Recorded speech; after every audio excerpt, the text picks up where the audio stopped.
Hey guys, welcome to this E-50M replay for the north side of Fisherman's Bay. There's a lot of tier 10s in this one, there's 3 big artillery,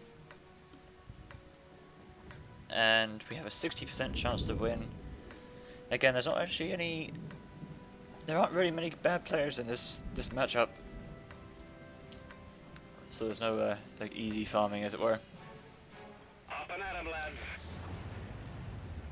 Sometimes if like I was wondering here, like, should I go middle or should I camp up at B2? Usually if there's free artillery I prefer not to go middle, but for this match I guess I'm just like, fuck it, let's just go. And I take up the middle position in my 50M, which is just here, just to the right of this little house on my left is a really good position to fire down at the heavies crossing into the town. So the 1390 spots that 215B for me. Go to the side. Enemy armor is hit. Of course, the E-50M. It's got an excellent gun. I love this gun. The DPM is just not there. I didn't think... when I was scanning that ridge there, I didn't think that 1390 came up enough to spot me, but apparently he did. So I start backing up. And as soon as my light disappears, I start rolling forward again. E-50M side shots. Enemy armor is damaged. That time I have no idea what spotted me. But then again, this is the problem with the E-50M. Of course, it does pay for the good front armor. I think it pays for the excellent gun with terrible DPM, but it pays for the excellent front armor with pretty bad camo rings. That was definitely E-75 that saw me that time. So every time I fire now I'm getting spotted by heavy tanks that are some distance away, because this tank's camo ratings are not the best.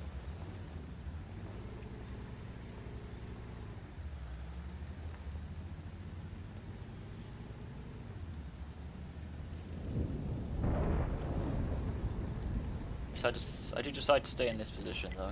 It's a really tough position. I've not actually been hit by artillery so far, so, which is weird because this spot is actually very vulnerable to artillery, both from the south and the 1-2 area. It's invulnerable to artillery from the 0 and the 9.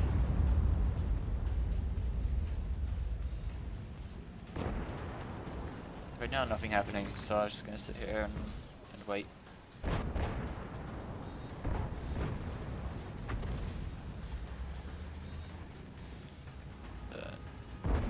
It's getting boring very quickly, so I start coming out to try and get shots inside these heavies. I missed the 50B, Skoda hits me in as well. Enemy armor is hit.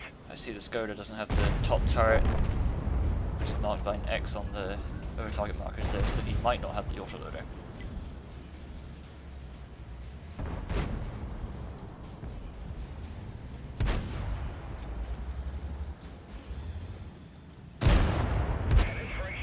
And he got himself into a very weak position there. He exposed himself to the heavies. He was like, well, I can't stay here, so he tried to run. But myself, the Batcher, and the IS-7 all hit him at the same time, and that's really their only good player gone. The heavies are getting a bit aggressive in the town, so I try and see if I can support them from up here. 50B Enemy is hit. goes in. I'm not too worried about getting hit here, because they're all focused on what's actually right in front of them. Penetration. Beautiful low roll into the 1-2-1.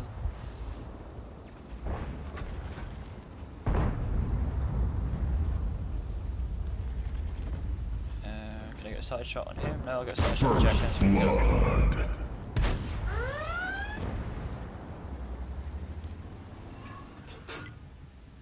Side shot on the E3, can we? Nope. I think that one hit the building next to him.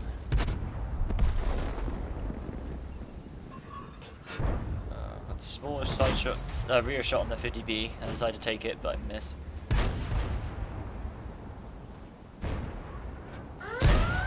I don't know what the fuck happened to that shot. It showed completely on target, but went nowhere near, I guess. I want a shot on this 121, but I'm spotted, so he used that rock to shield himself from me as he ran. And the E100 is getting aggressive in our base as well. There's an E-50M behind him, so I decided to turn around and start engaging him. Enemy armor is hit. See that as soon as he turned his side turret, all of our mediums just fired at once. Now all I've got is his Penetration. front turret. I decided to chance a shot there on his front turret. Like I know that APCR wasn't going to go through, but it goes completely off target and actually hits his light bar on top. I'm not sure what that E-50M was thinking, or if he was thinking would be the better question. Nice RNG, he says in chat. Like, you just got shot to shit by 5 mediums. You showed them your side on a really big and easy to hit tank. Trying to find this E100 here, but we find this I-7 instead, so Armor is damaged. it's unloading on his side. He's tracked. Enemy armor is hit. There's another one into his side, and I get spotted. But I'm not too worried here. I'm full health. They're all busy with someone else. That one tracks into 0, and someone else finishes him off. And the bad chat took out that E100 down there, so I re-engage south again. This is what I like about this central part of this map. It lets you control the map from the center of this map. And look at this pro Enemy armor is damaged. MX-1390. He's flipped on his side. It's always a confusing thing when you see that. Penetration. Now the 1390 was low health, so I just went for the 121 instead. More damage per shot.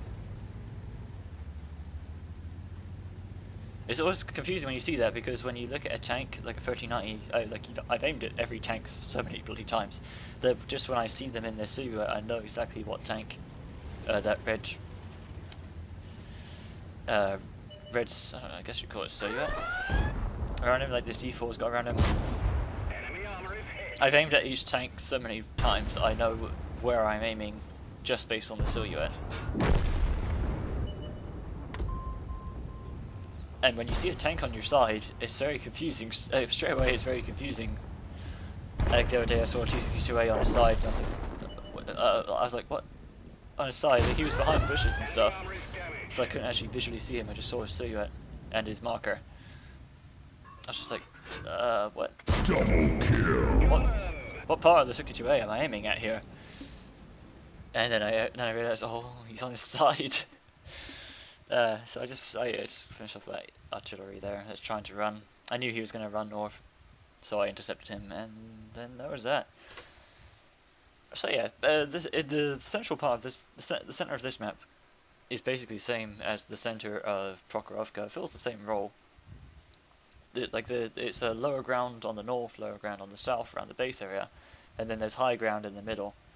The only difference for this map is there's actually buildings and some flat areas in the middle. But it's the same thing as Prokhorovka. The center of the map controls Fisherman's Bay.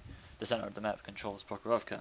The center of the map controls, to a lesser extent, Lakeville, which is why I tend to hang around those areas, especially in mediums. And this E-50M's got a great gun too. There are a few strange misses there, but the E-50M is my go-to tank when I'm upset with another tank that's giving me trouble. Say a 57 heavy, I'm missing 60% of my shots, and I get annoyed. I always just switch back to the 50M, play a few games in it, because this gun is beautiful to play with. Great high penetration, great accuracy, great shell speed, great aim time, great dispersion. It's just beautiful. It's just a bit lacking on the DPM department compared to the rest. Which is fine, because DPM doesn't mean much if you can't hit anything. E-50M, depending on what it's firing at, the E-50M will do more DPM, more damage output than an STB-1, just because the STB-1 is going to bounce and miss all over the place, whereas the E-50M will be consistent with its shots.